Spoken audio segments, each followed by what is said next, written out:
Hello दोस्तों, हिंदी की बिंदी channel में आपका स्वागत है। तो दोस्तों, आज के इस वीडियो में हम बात करेंगे पीजीटी हिंदी 2016 का प्रश्न पत्र कैसा था, इसके ऊपर हम बात करेंगे। तो पिछले वीडियो में मैंने आप सभी को 2021 में जो प्रश्न पूछा गया था वो प्रश्न पत्र आप सभी को दिखाया था। उसके सॉल्यूशन जो है मैंने आपको हल करवाया था वो प्रश्न पत्र। तो इस वीडियो के डिस्क्रिप्शन में मैं वो प्रश्न पत्र डालूंगी, तो आप उसको ज़रूर देख लीजिएगा। और आज हम 2016 का जो प्रश्न पत्र है वो करने जा रहे हैं। तो चलिए अपने प्रश्नोत्तरी हम शुरू करते हैं। तो पहला प्रश्न है, आचार्य वामन के अनुसार काव्य के कितने गुण हैं?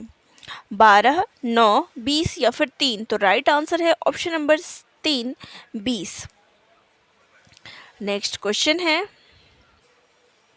निम्नलिखित पंक्तियों में कौन सा काव्य गुण है? तो यहाँ आपको काव्य गुण बताता है। तो देखिए, क्वेश्चन पूछा गया है कि निम्नलिखित में पंक्तियों में कौन सा काव्य गुण है? नील परिधान बीच सुकुमार, खिल रहा मृदुल अधखुला अंग, खिला हो ज्यों बिजली का फूल, मेघ बन बीच गुलाबी रंग। इसमें कौन सा काव्य गुण है? माधुर्य गुण, ओज गुण या फिर प्रसाद गुण या फिर रजोगुण? तो राइट आंसर क्या हो जाएगा यहाँ पे? माधुर्य गुण। ऑप्शन नंबर 1 जो है राइट हो जाएगा। चलिए नेक्स्ट क्वेश्चन पे लेते हैं। तो अगला प्रश्न है, भरत मुनि ने काव्य दोषों के कितने प्रकार बताए हैं? 8, 3, 10 या फिर 7? तो देखिए, भरत मुनि ने काव्य दोष जो है 10 प्रकार के बताए हैं। चलिए नीचे मैं आपको दिखा देती हूँ किसने क्या बताया है।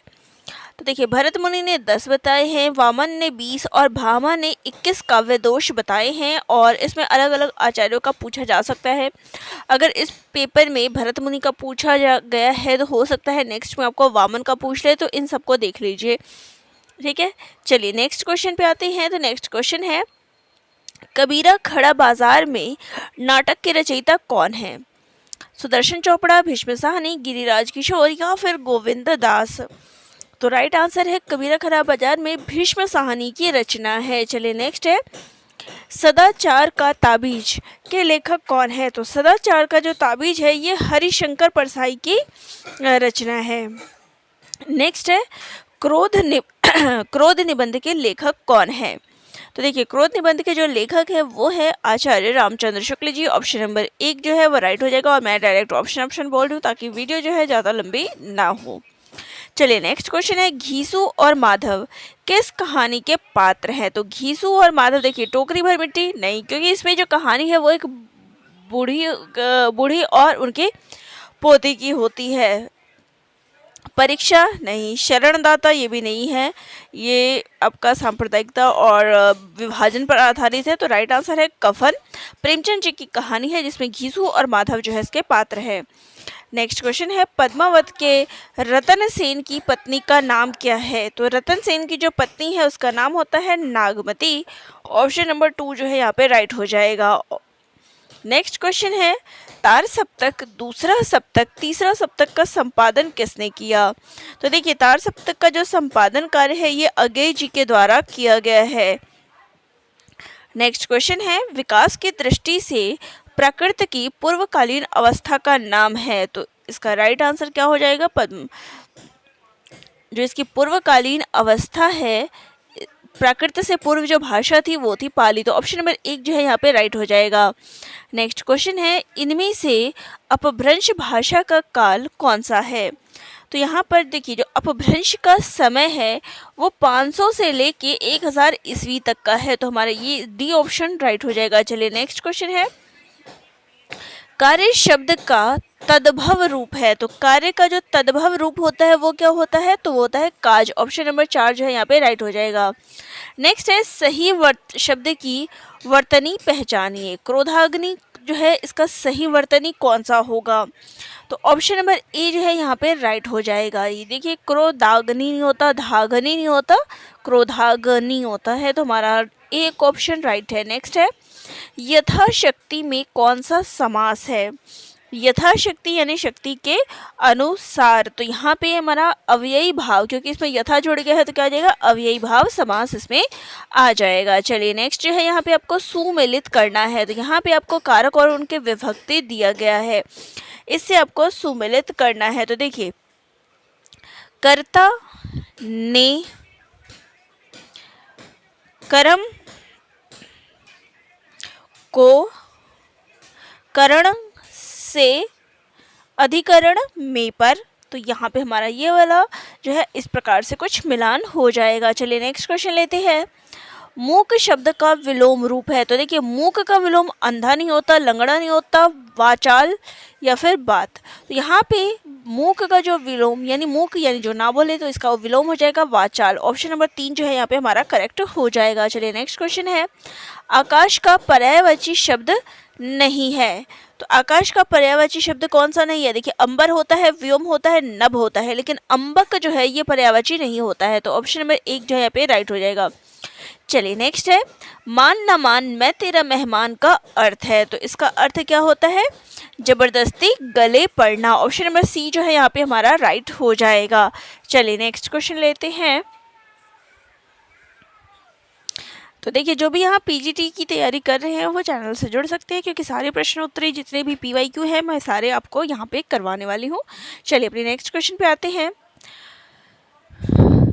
महाराष्ट्र के भक्तों में किनका नाम सबसे पहले आता है?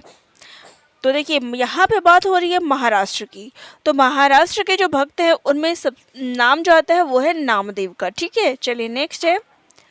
पंचगंगा घाट में कबीर किसके पैरों के नीचे पड़े थे? तो कबीर जो है, कबीर किसके शिष्य थे? तो रामानंद के शिष्य थे, तो यहाँ पे राइट आंसर हो जाएगा रामानंद। नेक्स्ट है। सूरदास किसके शिष्य थे? देखिए सूरदास जो है किसके शिष्य थे? वल्लभाचार्य जी के शिष्य थे, और इन्होंने जो है वल्लभाचार्य जी के पुत्र जो थे विठ्ठलदास, उन्होंने क्या किया था? अष्टछाप की स्थापना की थी। तो इन पर आधारित प्रश्न जो आपके पूछे जाते हैं। फिलहाल इनके शिष्य याद रखिएगा कि वल्लभाचार्य जी के शिष्य कौन है और विठ्ठलनाथ जी के शिष्य कौन है, क्योंकि प्रश्न पूछे जाते हैं। यहाँ पे सूरदास के लिए था। चलिए ठीक है। नेक्स्ट है। इनमें तुलसीदास की रचना नहीं है, तो कवितावली तुलसीदास की रचना है, गीतावली तुलसीदास की रचना है, विनय पत्रिका भी तुलसीदास की रचना है, लेकिन रामचंद्रिका किसकी रचना है? तो ये केशवदास की रचना है। ठीक है, चलिए नेक्स्ट क्वेश्चन पे आते हैं। रीतिकाल के मुख्य कवियों में है, तो रीतिकाल के यहाँ कवियों के आपको बताने हैं खुसरो, रहीम, पलटूदास या फिर मतीराम। तो अब देखिए खुसरो आदिकाल है, रहीम और पलटूदास भक्तिकाल के कवि है, लेकिन मतीराम जो है ये रीतिकालीन कवि है। तो हमारा डी ऑप्शन राइट हो जाएगा। चलिए नेक्स्ट क्वेश्चन पे आते हैं। इनमें भारतेंदु का नाटक नहीं है। भारत दूरदर्शन, प्रेम जोगिनी, चंद्रावली, राज्यश्री। अब यहाँ पे देखिए जो राज्यश्री है ये प्रसाद जी की रचना है, जयशंकर प्रसाद जी की रचना है, और बाकी जो तीनों है ये भारतेंदु की है। ठीक है, चलिए नेक्स्ट है। हालावाद के प्रतिष्ठित कवि है, तो हालावाद की जिन्होंने शुरुआत की है वो है हरिवंश राय बच्चन। ऑप्शन नंबर 2 जो है यहाँ पे राइट हो जाएगा। नेक्स्ट है। कनुप्रिया काव्य किनके संबंध में है? तो कनुप्रिया काव्य जो है किसके संबंध में बताता है? तो ये राधा कृष्ण के संबंध में हमें बताता है। किसकी रचना है? तो धर्मवीर भारती की रचना है। चलिए नेक्स्ट है। सर्वेश्वर दयाल सक्सेना की रचनाएं हैं, तो यहाँ पे आपको सर्वेश्वर दयाल सक्सेना की रचना बतानी है। देखिए तो इनकी रचना है एक सूनी नाव और जंगल का दर्द। आत्मजयी कुंवर नारायण की है, सतरंगे पंखों वाली नागार्जुन की है, और ऐसे ही ये भी अलग है। यहाँ पे इनका जो नाटक पड़ जाता है रचना है वो एक सुनी नाव और जंगल का दर्द है। ठीक है, चलिए नेक्स्ट है। शब्द शक्ति के कितने भेद है? तो शब्द शक्ति कितने प्रकार के होते हैं? तो ये 3 प्रकार के होते हैं, अभिधा, लक्षणा और व्यंजना। चलिए नेक्स्ट है। बाबू देवकीनंदन खत्री का प्रसिद्ध उपन्यास है, तो देवकीनंदन खत्री का जो उपन्यास है वो है चंद्रकांता। ऑप्शन नंबर 1 जो है यहाँ पे राइट हो जाएगा। नेक्स्ट है। सोमा बुआ किस कहानी में मुख्य पात्र है? तो यहाँ पे आपको सोमा बुआ का बताना है, तो राइट आंसर हो जाएगा अकेली। अकेली कहानी की ये पात्र है। चलिए नेक्स्ट है। इनमें जगदीश चंद्र माथुर का नाटक नहीं है, तो देखिए कोणार्क, शारदिया, पहला राजा, ये तीनों जगदीश चंद्र माथुर के हैं, लेकिन अंधा युग जो है किसकी रचना है? तो ये धर्मवीर भारती की रचना है। ठीक है, चलिए नेक्स्ट क्वेश्चन पे आते हैं। वीर रस का स्थायी भाव क्या है? तो वीर रस का जो स्थायी भाव होता है वो होता है उत्साह। ठीक है ना, क्रोध, भय और साहस, ये नहीं होता। नेक्स्ट है तुलसी तुलसी रघुवीर प्रिया श्रम जानी है, बैठे विलंब लोग कंटक काढ़े, जानकी नाह को नेह लख्यो, पुलकी तन वारे विलोचन बाढ़े। यहाँ कौन सा रस है, तो यहाँ पर श्रृंगार रस है, ठीक है। चलिए नेक्स्ट क्वेश्चन है, निम्नलिखित में से गीतिका छंद का उदाहरण है, तो गीतिका छंद का उदाहरण जो है वो है ऑप्शन नंबर 3, हे प्रभु आनंद दाता ज्ञान हमको दीजिए। चलिए नेक्स्ट जो है यहाँ पे आपको सुमेलित करना है अलंकार को उनके परिभाषाओं से, ठीक है। तो पहला है श्लेष, तो श्लेष में क्या आएगा, एक शब्द के अनेक अर्थ जहां पर होते हैं वहां पे क्या होता है, श्लेष होता है। और उत्प्रेक्षा जहां संभावना की जाए, उपमेय में उपमान की संभावना है, मनहु जनहु जानो, ये जो आते हैं ये आपके उत्प्रेक्षा अलंकार में आते हैं। चलिए नेक्स्ट है, यहाँ पे आपको अतिशयोक्ति, अतिशयोक्ति क्या है, किसी वस्तु को बढ़ा चढ़ाकर वर्णन करना। दृष्टांत उपमेय और उपमान बिंब प्रतिबिंब रूप में चित्रित हो, तो हमारा ये ऑप्शन कुछ इस प्रकार से मिलान होगा। चलिए नेक्स्ट क्वेश्चन है, इनमें से संकलन त्रय में किसकी गणना नहीं है, तो संकलन त्रय में क्या आता है, समय आता है, स्थान आता है, कार्य आता है, लेकिन प्रभाव जो है नहीं आता है, तो ऑप्शन नंबर 3 जो है यहाँ पे हमारा राइट हो जाएगा। चलिए नेक्स्ट है, मोहन राकेश द्वारा लिखित आखिरी चट्टान किस विधा की रचना है, तो आखिरी चट्टान जो है ये यात्रा वृत्तांत है, ठीक है। चलिए नेक्स्ट क्वेश्चन है, अमृतलाल नागर द्वारा रचित यशपाल बड़ा ठोस आदमी है, यह कौन सी विधा है, तो ये उनके द्वारा रचित संस्मरण है, ठीक है, अमृतलाल नागर जी का संस्मरण है। चलिए नेक्स्ट है, भारत दुर्दशा के रचनाकार कौन है, तो भारत दुर्दशा जो है भारतेंदु हरिश्चंद्र की रचना है, ऑप्शन नंबर 4 जो है यहाँ पे राइट हो जाएगा। नेक्स्ट क्वेश्चन है, कहू रे मधुकर मधुमतवारे, कहा करो निर्गुण लेके हो, जीवहु कान हमारे, ये पंक्तियां किस काव्य की है, तो ये पंक्तियां जो है देखिए, कहू रे मधुकर मधुमतवारे, कहा करो निर्गुण, तो यहाँ पे मधुकर जो है ये किसके बारे में बात हो रही है, अगर आपको इसका नहीं भी पता है तो मैं आपको हिंट दे देती हूँ। देखिए, तो उद्धव की बात हो रही है, मधुकर उद्धव को कहा गया है, मधुमतवारे कहा करो निर्गुण, तो निर्गुण की उपासना की बात जो है कर रहे थे उद्धव, तो ये जो बात आ रही है किस प्रसंग में आ रही है, ये भ्रमर गीत में आती है, ठीक है। तो ऑप्शन नंबर 3 जो है यहाँ पे हमारा राइट हो जाएगा। चलिए नेक्स्ट क्वेश्चन है, आधुनिक आर्य भाषाओं के वर्गीकरण के अनुसार पूर्वी समुदाय की भाषा नहीं है, तो देखिए यहाँ पे उड़िया असमिया बंगला ये पूर्वी आती है, लेकिन मराठी जो है ये पूर्वी के अंतर्गत नहीं आती है, तो हमारा 2 ऑप्शन राइट हो जाएगा। चलिए नेक्स्ट है, हिंदी के अंतर्गत मुख्यतः कितनी बोलियां हैं, तो यहाँ पर देखिए 17 जो है हम करेक्ट करेंगे, लेकिन बोलियों की संख्या कितनी है, 18 है, इस चीज़ का ध्यान रखिएगा। यहाँ पे 17 दिया गया है, लेकिन बोली जो है कितनी है, उपभाषाएं 5 है, और बोलियों की बात करें तो ये 18 है, ठीक है। चलिए नेक्स्ट क्वेश्चन है, हिंदी शब्द भंडार में कितने प्रकार के शब्द है, तो इसमें कुल 4 प्रकार के शब्द जो है आपको देखने को मिल जाते हैं, अर्थ के आधार पर, रचना के आधार पर, वाक्य के आधार पर, तो कुछ इस प्रकार से जो आपको मिल जाते हैं, जो कि 4 प्रकार के हैं। चलिए फिर यहाँ पे आपको सुमेलित करना है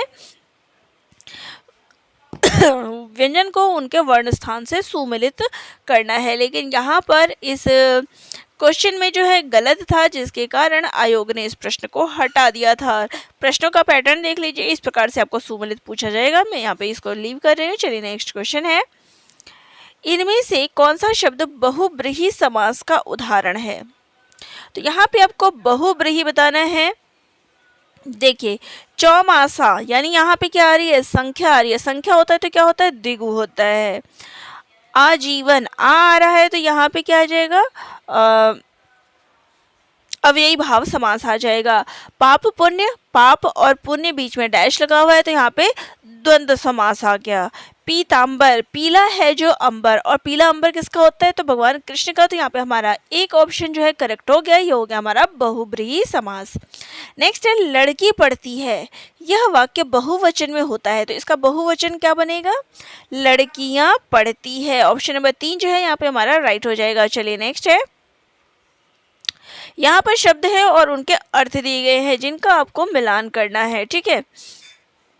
तो शैल, शैल का तात्पर्य क्या होता है? तो शैल का अर्थ होता है पहाड़। नेक्स्ट है अंबु, अंबु का तात्पर्य क्या होता है? नीर।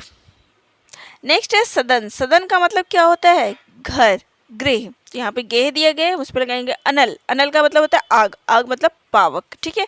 तो ये इस प्रकार से यहाँ पर इसका मिलान हो जाएगा। चलिए नेक्स्ट क्वेश्चन पे आते हैं। तो यहाँ पे भी आपको मुहावरे और उनके अर्थ से मिलान करना है, ठीक है। टांग अड़ाना, तो टांग अड़ाना का मतलब क्या होगा? अड़चन डालना, ठीक है। आग में घी डालना यानी कि क्रोध बढ़ाना, दाल न गलना यानी वश न चलना, कान भरना यानी चुगली करना। तो यहाँ पे हमारा इस प्रकार से मुहावरे और उनके अर्थ से मिलान हो जाएगा। चलिए नेक्स्ट क्वेश्चन पे आते हैं। राम रोटी नहीं खाता है, इस वाक्य का कर्मवाच्य रूप है। तो देखिए जब भी कर्मवाच्य आता है तो यहाँ पे क्या आ जाता है? यहाँ पे देखिए राम से रोटी नहीं खाई जाती है, राम रोटी नहीं खाता है, कर्मवाच्य में क्या आ जाएगा? राम से रोटी नहीं खाई जाती है। ऑप्शन नंबर 4 जो हमारा यहाँ पे राइट हो जाएगा। चलिए नेक्स्ट है, पृथ्वीराज रासो के कवि कौन है? तो पृथ्वीराज रासो जो है चंद बरदाई की रचना है। चलिए नेक्स्ट है, रामचरितमानस की भाषा है, तो रामचरितमानस जो है अवधी भाषा में लिखी गई है, तुलसीदास कृत रामचरितमानस। चलिए नेक्स्ट है, विद्यापति किसके आश्रित कवि थे? तो विद्यापति जो है राजा शिव सिंह के जो है यहाँ पर आ जाएगा, ठीक है। अब यहाँ पे देखिए अगर ऑप्शन में कीर्ति सिंह होता तब भी आप मार्क करते, तो राजा शिव सिंह और कीर्ति सिंह दोनों के आश्रित कवि थे, ठीक है। चलिए नेक्स्ट है, रामचरितमानस में कितने कांड है? तो रामचरितमानस में कुल 7 कांड है। बालक अयोध्या, अरण्य की सुंदर लंका में उतरा, तो कुछ तरह से आप याद रख सकते हैं। चलिए नेक्स्ट है, बिहारी ने करीब कितने दोहे लिखे हैं? तो बिहारी के द्वारा करीब 700 दोहे लिखे गए। ऑप्शन नंबर 4 जो है यहाँ पे राइट हो जाएगा। नेक्स्ट है, इनमें भारतेंदु युग के साहित्यकार नहीं है। तो देखिए भारतेंदु मंडल, द्विवेदी युग में जितने भी हैं सबके कवियों के नाम जरूर याद रखिए, क्योंकि इनसे एक प्रश्न आपका जरूर पूछा जाता है। तो देखिए जो यहाँ पे बालकृष्ण भट्ट, प्रताप नारायण मिश्र और ठाकुर जगमोहन सिंह, ये तीनों भारतेंदु युग के साहित्यकार है, लेकिन प्रेमचंद का युग तो अपना अलग से है। द्विवेदी युग के बाद जो युग शुरू होता है वो प्रेमचंद युग होता है। तो ऑप्शन नंबर 3 जो है यहाँ पे आ जाएगा। नेक्स्ट है, कामायनी के प्रमुख पात्र है। तो कामायनी किसकी रचना है? तो देखिए कामायनी का यहाँ पे प्रमुख पात्र पूछा गया है, ठीक है। कामायनी में कौन है? राम, कृष्ण, रतन सेन या फिर मनु? तो मनु जो है यहाँ पे श्रद्धा, मनु, ईड़ा, ये तीनों मुख्य पात्र है। तो यहाँ पे मनु जो है हमारा राइट आंसर हो जाएगा। इनमें सुमित्रानंदन पंत की रचना नहीं है। तो सुमित्रानंदन पंत की ग्रंथि, वीणा, परिमल और पल्लव। परिमल जो है ये निराला जी की रचना है, ना कि पंत जी की, ठीक है। चलिए नेक्स्ट क्वेश्चन है, धूमिल की रचनाएं हैं। तो यहाँ पे आपको धूमिल की रचनाएं बतानी है। संसद से सड़क तक, कल सुनना मुझे, शहर अब भी संभावना है, एक पतंग अनंत में, महाप्रस्थान, चांद का मोटेड़ा है, एक साहित्य की डायरी। यहाँ पे राइट आंसर हो जाएगा ऑप्शन नंबर 1, संसद से सड़क तक और कल सुनना मुझे। चलिए नेक्स्ट क्वेश्चन है, श्रद्धा नामक पात्र किस महाकाव्य में है? तो जैसे अभी मैंने पिछले बताया कि आपको कामायनी का पूछा गया था, तो मनु वहाँ पे था, तो श्रद्धा, मनु और ईड़ा ये तीनों कामायनी के पात्र हैं। जयशंकर प्रसाद कृत ये रचना है। तो यहाँ पे ऑप्शन नंबर 1 जो है यहाँ पे राइट हो जाएगा। चलिए नेक्स्ट क्वेश्चन है, वरदान उपन्यास के लेखक हैं। तो वरदान जो है किसकी रचना है? तो ये मुंशी प्रेमचंद की रचना है, उनका उपन्यास है। चलिए नेक्स्ट है, पर्दा कहानी के लेखक कौन है? तो पर्दा किसकी रचना है? तो यशपाल की रचना है। नेक्स्ट है, आषाढ़ का एक दिन के रचनाकार है। तो आषाढ़ का एक दिन जो है किसकी रचना है? तो ये मोहन राकेश की रचना है। कालिदास पर आधारित ये रचना है। चलिए नेक्स्ट है, काव्य का सर्वस्व कहा गया है, तो काव्य का सर्वस्व जो है ध्वनि को कहा गया है। चलिए नेक्स्ट है, सारी बीच नारी है कि नारी बीच सारी है, कि सारी ही की नारी है कि नारी ही की सारी है। अब यहाँ पे कौन सा अलंकार है? अब यहाँ पे क्या है? अन्योक्ति है, विरोधाभास है, संदेह है या फिर उपमा है? तो अब यहाँ पे क्या है? संदेह हो रहा है कि सारी बीच नारी है कि नारी बीच साड़ी है, कि साड़ी के बीच में नारी है या नारी के बीच में साड़ी है। तो यहाँ पे क्या है? पूरा का पूरा संदेह हो रहा है, विरोध नहीं हो रहा है, संदेह हो रहा है। तो यहाँ पे क्या आ जाएगा? संदेह अलंकार हो जाएगा। नेक्स्ट है, रामदूत अतुलित बल धामा, इसमें कितनी मात्राएं हैं? तो इसमें कुल 16 मात्राएं हैं। ठीक है, चलिए नेक्स्ट है, हिंदी जासूसी व तिलिस्मी उपन्यासों का श्री गणेश करने का श्रेय किसको प्राप्त है? तो इसकी शुरुआत करने वाले हैं देवकी नंदन खत्री। ठीक है, चलिए नेक्स्ट है, शिरीष के फूल नामक रचना की विधा है। तो शिरीष के फूल किसकी रचना है? तो ये देखिए, शिरीष के फूल जो है एक ललित निबंध है। ठीक है, मैं राइटर का नाम भूल गई हूँ तो इसलिए मैं नहीं बता रही हूँ, आप मुझे कमेंट करके ज़रूर इसके राइटर का नाम बताइएगा। चलिए नेक्स्ट है, इनमें स्वतंत्रोत्तर हिंदी व्यंग्यकार नहीं है। तो देखिए, रविंद्र त्यागी, श्रीलाल शुक्ल, नरेंद्र कोहली, लेकिन जो बाल मुकुंद गुप्त है ये द्विवेदी युगीन कवियों में आते हैं, ना कि स्वतंत्रोत्तर। ठीक है, चलिए नेक्स्ट है, और ना ही ये व्यंग्यकार है। चलिए नेक्स्ट है, महादेवी वर्मा का गौरा गाय किस विधा की रचना है? तो देखिए, गौरा गाय जो है ये उनके द्वारा रचित रेखा चित्र है। मेरा परिवार उनके जो रेखा चित्र है उसमें से ये गौरा गाय वाला लिया गया है। चलिए नेक्स्ट है, आकाशदीप के मुख्य पात्र है। तो आकाशदीप कहानी किसकी है? जयशंकर प्रसाद कृत है, और इसके पात्र हैं चंपा और बुद्धगुप्त। नेक्स्ट है, सुंदरकांड में प्रमुख है। तो सुंदरकांड में किसकी बात की गई है? हनुमान, भरत, केकई या फिर लक्ष्मण? तो इसमें हनुमान की बात कही गई। ऑप्शन नंबर 1 जो है राइट हो जाएगा। चलिए नेक्स्ट है, छोटी ईश्वर के उच्चारण में जीभ का कौन सा भाग आवश्यक है? तो जब भी आप ई बोलते हैं तो अग्रभाग जो है जीभ का प्रयोग होता है। चलिए, फिर यहाँ पे आपका बोली और उनके क्षेत्र से आपको यहाँ पर सुमेलित करना है। ठीक है, अवधि, अवधि कहाँ बोली जाती है? तो ये इलाहाबाद के आसपास बोली जाती है। नेक्स्ट है, ब्रज, ब्रज कहाँ बोली जाती है? मथुरा के आसपास। भोजपुरी, तो भोजपुरी जो है बनारस में, और मैथिली जो है वो मुंगेर में। ये इस प्रकार से इसका मिलान हो जाएगा भाषा और उसकी बोलियों का। चलिए नेक्स्ट है, खड़ी बोली के जन्म का समय माना जाता है। तो खड़ी बोली की जो शुरुआत है वो 1000 ईस्वी के आसपास मानी जाती है। चलिए नेक्स्ट है, पाली किस धर्म की भाषा है? तो पाली जो है बौद्ध धर्म की भाषा है। चलिए नेक्स्ट है, इति जमा इत्यादि इत्यादि यह कौन सी संधि है? तो इति जमा आदि ये कौन सी संधि हो जाती है? तो ये यण संधि हो जाती है। नेक्स्ट है, निम्नलिखित शब्दों में पुल्लिंग का चयन कीजिए। तो यहाँ पे देखिए, रात, सांस, मूर्खता, ये तीनों क्या है? ये तीनों स्त्रीलिंग है। लेकिन मोती जो है वो क्या है? मोती पुल्लिंग शब्द है। ठीक है, चलिए नेक्स्ट क्वेश्चन है, यहाँ पर आपको चिन्ह और उनके चिन्ह से उनका मिलान करना है। ठीक है, तो अल्प विराम, अल्प विराम का चिन्ह कौन सा होता है? ये वाला। विस्मयादि बोधक, विस्मयादि बोधक कौन सा होता है? आश्चर्य वाला। अर्ध विराम कौन सा होता है?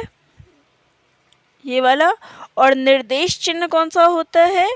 तो ये वाला। ठीक है, तो इस प्रकार से इसका मिलान हो जाएगा। चलिए नेक्स्ट क्वेश्चन पे आते हैं, अशुद्ध वाक्य पहचानिए। राम ने एक किताब खरीदे, सीता ने खाया, राम ने कहानी सुनी है, मैंने घोड़ा देखा। तो यहाँ पर अशुद्ध वाक्य है राम।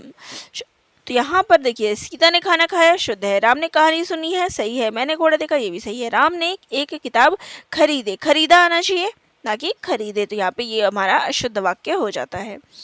नेक्स्ट है, लड़की जाए, यह वाक्य किस काल में है? तो ये जो है जाए अभी गई नहीं है, तो यह आ जाएगा संभाव्य भविष्य काल में।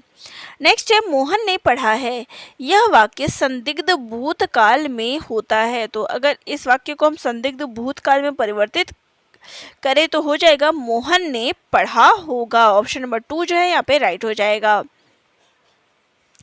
इनमें से जायसी की रचना नहीं है। तो देखिए पद्मावत, अखरावत और आखिरी कलाम ये तीनों जायसी की रचना है, लेकिन इंद्रावती जो है ये नूर मोहम्मद की रचना है। ठीक है, किसकी रचना है? नूर मोहम्मद की। चलिए नेक्स्ट क्वेश्चन पे आते हैं। बीसल देव रासो के रचनाकार कौन है? तो बीसल देव रासो 20 नर, इसे याद रखिएगा। 20 नर, कितने नर? 20 नर। ठीक है, नेक्स्ट है मोको कहाँ ढूंढे बंदे मैं तो तेरे पास में, यह किसकी रचना है? तो ये रचना जो है कबीरदास की है। चलिए नेक्स्ट है बिनु गोपाल बैरनी भई कुंजे, यह किसका पद है? तो ये सूरदास का पद है। चलिए नेक्स्ट है रहीम किसके दरबार में कवि थे? तो रहीम दास जो थे वो अकबर के दरबार में थे। नेक्स्ट है नदी के द्वीप किसकी रचना है? तो नदी के द्वीप जो है अंग्रेजी की रचना है। नदी के द्वीप, अपने अपने अजनबी और शेखर एक जीवनी, ये इनके तीनों उपन्यास है। चलिए नेक्स्ट पे आते हैं। और नदी के द्वीप इनकी कविता भी है और उपन्यास भी है। नेक्स्ट है राम कथा पर आधारित काव्य कौन सा है? रश्मिरथी, भूमिजा, आत्मजयी या फिर कामायनी? तो देखिए रश्मिरथी कर्ण पर आधारित है, आत्मजयी नचिकेता पर आधारित है और कामायनी जो है श्रद्धा मनु प्रसंग पर आधारित है। तो यहाँ पे राइट आंसर हो जाएगा भूमिजा, जो कि राम कथा पर आधारित है। चलिए नेक्स्ट है निहार रश्मि निर्जा, ये किनके काव्य संग्रह है? तो ये महादेवी वर्मा जी के हैं। तो हमारा ऑप्शन आ जाएगा ऑप्शन नंबर 4 जो है राइट हो जाएगा। चलिए नेक्स्ट है अयोध्या सिंह उपाध्याय हरिऔध का प्रसिद्ध काव्य है, तो इनकी रचना कौन सी है? तो वो हो जाएगी प्रिय प्रवास, जो है अयोध्या सिंह उपाध्याय की रचना है। कामायनी जयशंकर प्रसाद की है। कुरुक्षेत्र दिनकर की रचना है। साकेत, तो यहाँ पर चलिए नेक्स्ट क्वेश्चन लेते हैं। बाबू श्याम सुंदर दास किस रूप में प्रसिद्ध है? तो ये एक आलोचक के रूप में प्रसिद्ध है। ठीक है, प्रयोगवादी, छायावादी, व्यंग्य लेखक नहीं, ये एक आलोचक के रूप में प्रसिद्ध है। चलिए अब यहाँ पर रचनाकारों को उनके रचनाओं से मिलान करना है। ठीक है, प्रेमचंद, तो प्रेमचंद की रचना कौन सी है? शतरंज के खिलाड़ी। जयशंकर प्रसाद आकाशदीप उनकी कहानी है। जैनेन्द्र कुमार अपना अपना भाग्य और भगवती प्रसाद वाजपेयी निंदिया लागी। ठीक है, तो कुछ इस प्रकार से इसका मिलान हो जाएगा। चलिए नेक्स्ट है यहाँ पर नाटकों को उनके नाटककार से मिलान करना है। तो देखिए सिंदूर की होली लक्ष्मी नारायण मिश्र। जयशंकर प्रसाद का नाटक कौन सा है? स्कंदगुप्त। फिर गोविंद वल्लभ पंत, इनकी रचना हो जाती है वरमाला। और जयशंकर प्रसाद चतुर्सेन शास्त्री जो है इनकी रचना हो जाती है उत्सव। चलिए फिर मिला देते हैं। गोविंद वल्लभ पंत वरमाला, लक्ष्मी नारायण मिश्र सिंदूर की होली, जयशंकर प्रसाद स्कंदगुप्त और चतुर्सेन शास्त्री उत्सर्ग। ठीक है, चलिए नेक्स्ट है खंड काव्य की परिभाषा है। तो खंड काव्य का क्या तात्पर्य होता है? तो किसी आदर्श पुरुष के जीवन के एक विशिष्ट अंश की जो मार्मिक कथा प्रस्तुति होती है उसको हम खंड काव्य कहते हैं। नेक्स्ट है शब्दालंकार में यह नहीं है। तो यहाँ पे शब्दालंकार देखिए यमक, श्लेष और अनुप्रास, ये तीनों शब्दालंकार है।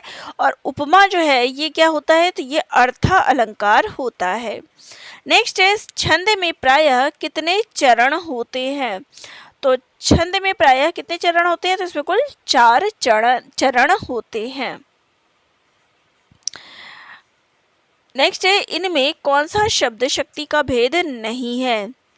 देखिए अभिधा, व्यंजना और लक्षणा होता है, लेकिन श्रोता जो है वो नहीं होता है। चलिए नेक्स्ट लेते हैं। तो यहाँ पर आपको सुमेलित करना है, तो चलिए देख लेते हैं। हजारी प्रसाद द्विवेदी, इनकी रचना कौन सी है? तो बसंत आ गया। बनारसी दास चतुर्वेदी, तो इनकी रचना है मेरी तीर्थ यात्रा। वासुदेव शरण अग्रवाल, राष्ट्र का स्वरूप। प्रताप नारायण मिश्र, दांत। ठीक है, और इनकी रचनाएं तो दांत, भौं, नाक, इसी प्रकार से है प्रताप नारायण मिश्र जी की। तो ये इसका मिलान हो गया। चलिए नेक्स्ट है शरद जोशी द्वारा लिखित व्यंग लेख नहीं है। हम भ्रष्टन के भ्रष्ट हमारे, ये शरद जोशी का है। 2 व्यंग नाटक, ये भी है। जीप पर सवार इलिया, ये भी है, लेकिन शोक सभा सभा जो है वो इनका नहीं है। तो ऑप्शन नंबर 3 जो है राइट हो जाएगा। नेक्स्ट है, इनमें से कौन सी रचना आत्मकथा है? ठेले पर हिमालय निबंध है, निंदा रस, आखिरी चट्टान या तरवृतांत है। तो यहाँ पे देखिए बचपन जो है ये क्या है? आत्मकथा है।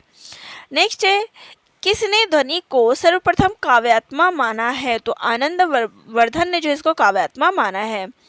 कनक कनकते सौगुनी, मादकता अधिकाय, या खाए वोराए नर वा पाए बोराए। तो यहाँ पर कौन सा अलंकार है? तो यहाँ पर यमक अलंकार है। कनक कनक दोनों के अर्थ विभिन्न है। चलिए नेक्स्ट है, प ध्वनि का उच्चारण स्थान है। तो प जो है हम कैसे बोलते हैं? ओष्ठ से बोलते हैं, ठीक है। इनमें से कौन सी बोली पश्चिमी हिंदी वर्ग की नहीं है? तो अवधी जो है ये पश्चिमी हिंदी के अंतर्गत नहीं आती है, पूर्वी हिंदी के अंतर्गत आती है। ब्रज, बुंदेली और कन्नौजी ये पश्चिमी के अंतर्गत आती है। नेक्स्ट है, जिस भाषा में अरबी, फारसी, तुर्की शब्दों का अधिक प्रयोग होता है वह कौन सी भाषा होती है? हिंदुस्तानी, भोजपुरी, अवधी या फिर मैथिली। तो यहाँ पे अरबी, फारसी, तुर्की पूछा गया तो वो होता है हिंदुस्तानी में, ठीक है। नेक्स्ट है, निम्नलिखित में से तत्सम शब्द कौन सा है? तो देखिए तत्सम शब्द, देखिए यहाँ पे आपको बताना है घर, घड़ा, बेगम नहीं, गृह जो है वो क्या है? घर का तत्सम शब्द है। चलिए, सज्जन का संधि विच्छेद होगा तो होगा सत्य जमा जन। ऑप्शन नंबर 3 जो है यहाँ पे राइट हो जाएगा। सही वर्तनी की शब्द की वर्तनी पहचानिए। तो यहाँ पे अतिवृष्टि ऑप्शन नंबर 1 जो है राइट हो जाएगा। चलिए नेक्स्ट है, मैंने पत्र लिखा, वाक्य में पत्र कौन सा कारक है? तो पत्र जो है क्या है? कर्म कारक है, ठीक है। शुद्ध वाक्य पहचानिए। तो यहाँ पे आपको शुद्ध वाक्य बताना है। मैं तुमको देखा, गलत है। राम ने लिख चुका, नहीं, राम लिख चुका। मोहन ने रोटी खाई, गोपाल मुझे 2 कलम दिए, गोपाल ने मुझे 2 कलम दिया। तो ऑप्शन नंबर 3 जो है वो शुद्ध है। चलिए नेक्स्ट है, जिसे किसी बात के जानने की इच्छा हो उसे कहते हैं, तो उसे हम जिज्ञासु कहते हैं। नेक्स्ट है, ऊंट का स्त्रीलिंग रूप होगा तो ऊंट का होता है ऊँटनी। ऑप्शन नंबर 2 जो है यहाँ पे राइट हो जाएगा। इनमें ज्ञानाश्रय शाखा के संत कवि नहीं है। तो देखिए मलूकदास, धर्मदास, रैदास ये तीनों ज्ञानाश्रय शाखा के, परमानंद दास जो है ये कृष्णाश्रय शाखा के कवि हैं। नेक्स्ट है, निम्न में से कौन सी पंक्ति पद्मावत की नहीं है? तन चितवर मना राजा किन्ना, ये भी है। भूली चकोर दिठी मुख लावा, ये भी है। मधुकर हंसी समुझाए। अब यहाँ पे नेक्स्ट है, ओही मिलान जो पहुँचे कोई, तब हम कहाव पुरुष भल कोई। अब यहाँ पे मधुकर की बात जो हो रही है ना, तो ये आपका सुरसागर से लिया गया है। चलिए, रामचंद्रिका के कवि हैं, तो रामचंद्रिका केशवदास की रचना है। नेक्स्ट है, पृथ्वीराज किसके प्रति अनुरक्त थे? तो पृथ्वीराज जो है वो संयोगिता के प्रति। तुम हमारे घर आओ जी प्रीतम प्यारा, चुन चुन कलिया में सेज बनाऊं, भोजन करूं मैं सारा। ये पंक्तियां किसकी है? तो ये पंक्तियां है मीराबाई की। म्हारे, अब म्हारे से आप याद रखिएगा कि ये राजस्थानी भाषा का शब्द है और यहाँ पे मीराबाई का ही नाम आता है। चलिए नेक्स्ट है, इनमें मैथिली शरण गुप्त की रचना नहीं है। भारत भारती, जयद्रथ, यशोधरा ये तीनों गुप्त जी की रचना है, लेकिन प्रेम पथिक जो है ये प्रसाद जी की रचना है। चलिए नेक्स्ट है, कुकुरमुत्ता, नए पत्ते, तुलसीदास ये किसकी कृतियां हैं? तो ये सारी जो है किसकी कृतियां हैं? तो ये निराला जी की कृतियां हैं, ठीक है।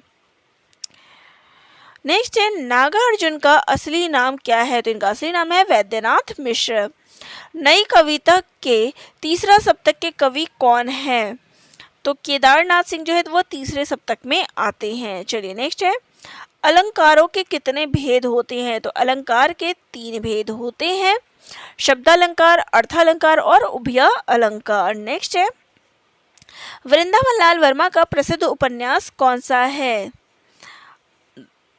तो देखिए सेवा सदन प्रेमचंद का है, भाग्यवती श्रद्धाराम फुल्लौरी का है, दादा कॉमरेड यशपाल का है, मृगनयनी जो है यहाँ पे राइट आंसर हो जाएगा। चलिए नेक्स्ट है, आदमी का बच्चा कहानी का मुख्य पात्र कौन है? तो इसका राइट आंसर है यहाँ पे बग्गा साहब।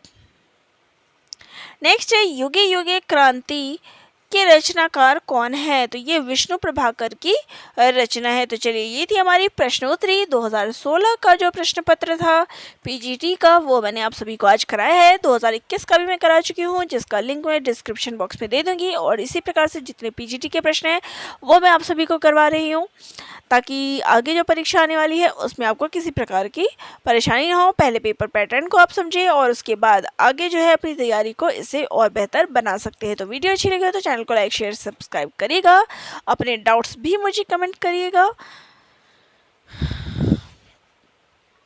धन्यवाद सभी का।